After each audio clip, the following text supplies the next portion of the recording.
Kenya has been said to be a land that is perpetually in an election mode. So much so that we have seen people get into an election immediately one is over. The people begin to campaign for the coming election even before the victor has been sworn in. Something else has now been added.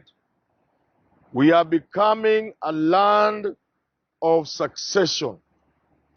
There is so much succession and succession talk in this country. It would appear to anybody to be in a kingdom that is not stable. A kingdom where we have palace school after palace school. But this is hardly surprising.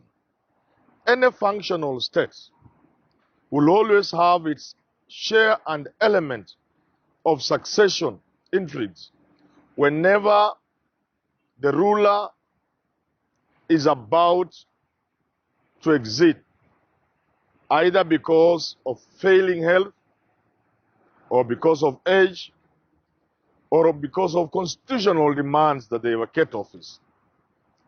In the United Kingdom, Queen Elizabeth II, the longest serving monarch, the oldest in British history, has been at the throne for quite a time. In fact, she became queen when she was in Kenya. As she got into her 80s, people began to wonder why she should not abdicate and leave the throne to Prince Charles, the Prince of Wales. After so much talk, and as she stuck to her guns, living up to her oath that she took when she was 21 years, when she had said that she will remain to serve the people of UK, the people of the kingdom, whether she lived a long life or a short life until her end.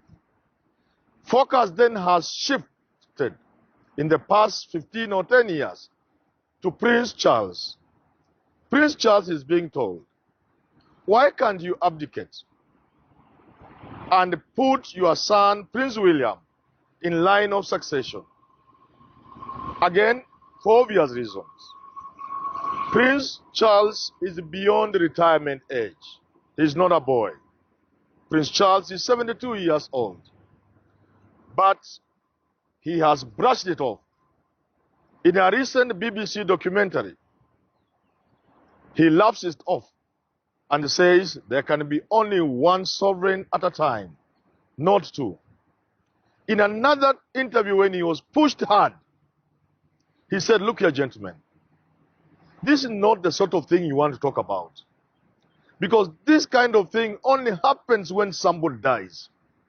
So you don't want to be pushed into talking about somebody dying. And that ended the debate. Now, this brings two fundamental things that I want to talk about today. One, that those second in command, those in line to succeed, will always be required to be patient. That your time will come. That has been the bane of vice presidents and deputy presidents. Those who make a mistake by saying that our deputy president is not a vice president and therefore is a co-president and therefore has a right beyond vice president, you are wrong. Because even Americans have vice presidents who are elected on the same ticket with the president, and yet they toe the line. You should listen to Mike Pence constantly referring to the president. You would wonder and think you are in Kenya. So one of the problems of those people who are second in command, deputy governors, deputy presidents, vice presidents, heir to the throne in kingdoms and monarchy, those people always have to wait and to know that there are always four wheels on a car, that you are a spare wheel that can only be removed from the boot or wherever it is a spare is put when the car has a puncture.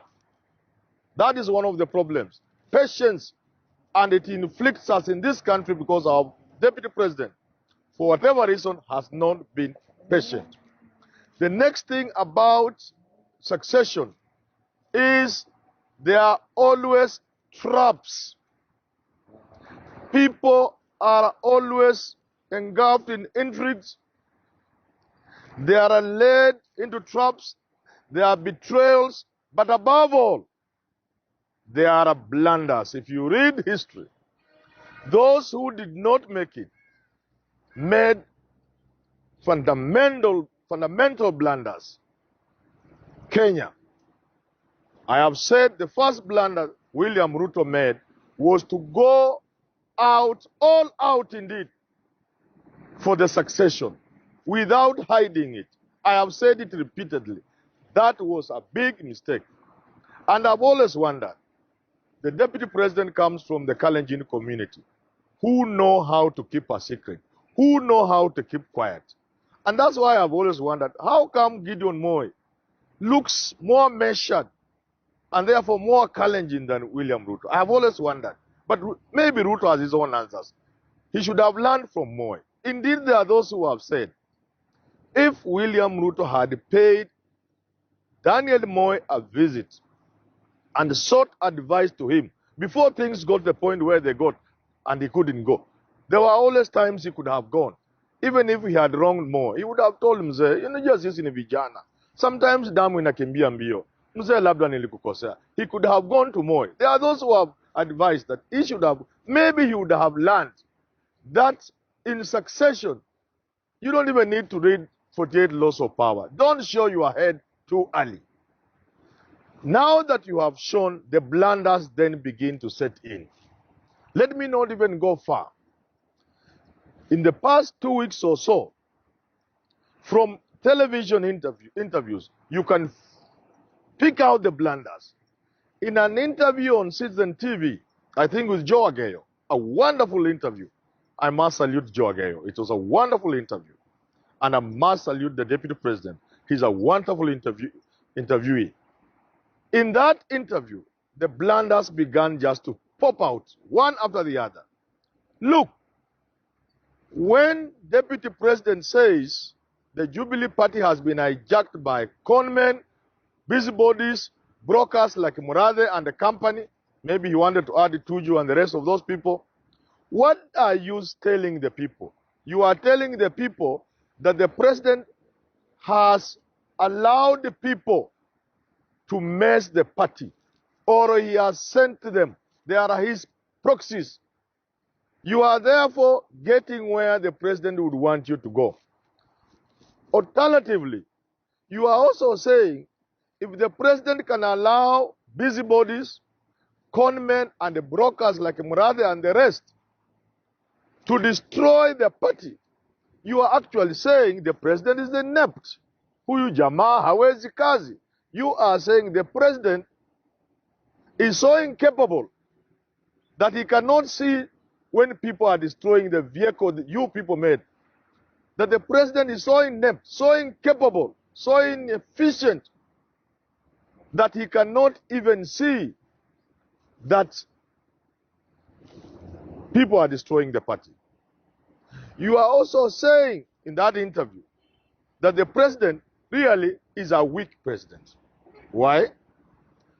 In that interview, William Samoei Ruto says, in the first term, 2013, 2017, they worked together. But in the second term, they wanted the president to work on his legacy, to be seen. What you are saying is that your light is so powerful that besides the president, you dim him. That your light from your candle burns so bright, in order for the president's flickering candle to be seen, your candle must be dimmed or removed. That your star is so bright. Those are blunders. And there are many more you can fish out.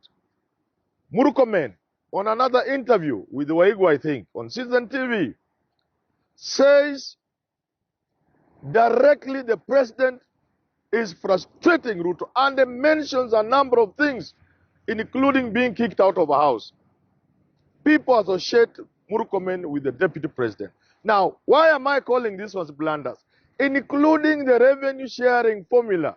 It has been created for you to to be subjected to hit and make blunders.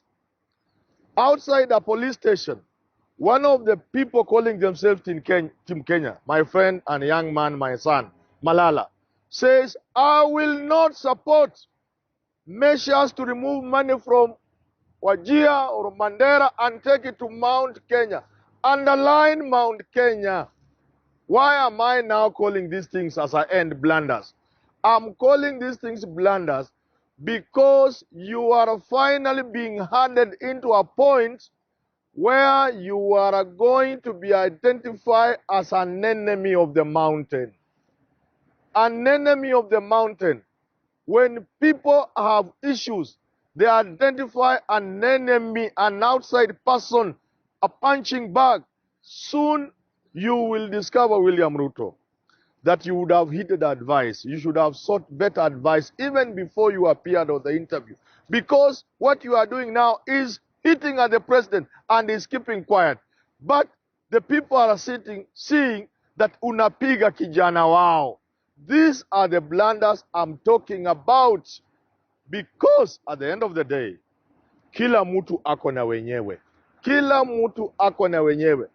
And as the people stand in the way of the revenue sharing formula, the people of the mountain are saying, money should come to us as a matter of right because of our population, because we also need our share. But there are people standing in the way. Those people are now being associated, rightly or wrongly, with William Samoei. Those are the blunders I'm talking about.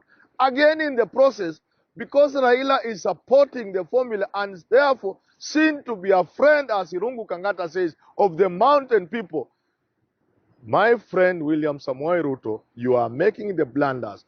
And I know the last blunder is to believe that you can reach the ground without the people. This is Kenya. That is a monumental blunder. Because in Kenyan politics, if you went to Western Kenya and you didn't have those leaders, Oparanya, Eugene, Atwoli, Mudavadi, if you didn't have those ones, I'm telling you, the people on the ground will vote with their leaders. Equally, when you go to the mountain, when the heat is now applied, the elections are there now, you realize Kimani Ichung'wah is too junior to push your agenda on the mountain.